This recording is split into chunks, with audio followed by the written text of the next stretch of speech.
Action. So, hi girls. I know that last week I did a video on what not to do in an interview, and I was reflecting after I did that video and I was like, oh my god, I forgot 4 important things that you should not do in an interview, and let me explain why. Number 1, what not to do in an interview is stay serious, okay? I understand when you are going for an interview, you're definitely nervous.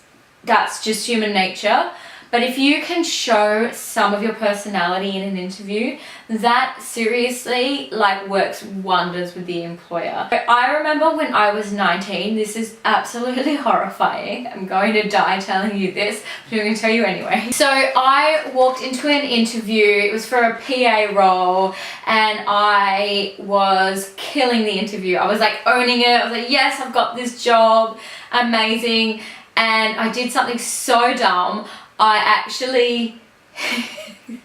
actually gave the interviewer a wink. It was just so bad. Oh my god, I absolutely died. I was mortified. I need to tell you that I have, and I'm not lying here, swear across my heart, hope to die. I have a 99% success rating on every single interview that I go for. Every job that I've gone for, I have smashed it out of the ballpark, and that's, I think, truly because I walk in there oozing confidence. I don't overpromise, underdeliver, but I definitely have a sense of confidence when I walk into an interview.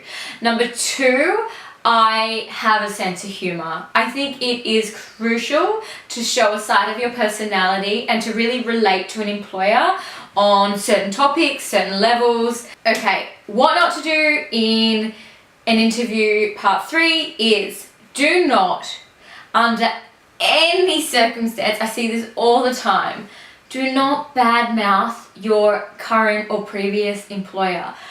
A, there's no need to. B, it makes you look like a tool.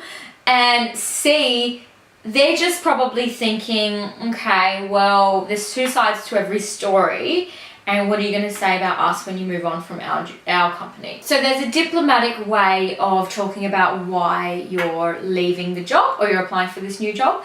I always ask with every interview I do, why have you applied for this role? What stands out to you about this role? And also, give me an overview of what's happening in your professional life at the moment. And if I get wind of the first sentence being, oh well, my employer is XYZ in a really, really negative way, it's just red flags. And look, we've all been there. We've had bosses that are horrendous and heinous, okay? But we don't need to preach it to the world. The final thing that I wanted to discuss with you, what not to do in an interview, is say that you are applying for this role because I was fired from my previous job. Another diplomatic way of saying I was fired, because look, let's talk about it. It does happen. You can turn every negative into a positive. I've done it in the past, and so can you. But a way of saying to your new employer is, unfortunately, my previous employer and myself had a few differences. There are a few misunderstandings. I appreciate that you probably don't want me to get into it. However, sometimes, XYZ would happen, or we just didn't see eye to eye. And that's all you really have to say. That is, if you're going to put it on your resume. They're the top 4 things of what not to do in an interview, part 2. I hope you've enjoyed this. It's definitely insightful when you go into an interview and you're like, I shouldn't have done that. Sometimes you might surprise yourself.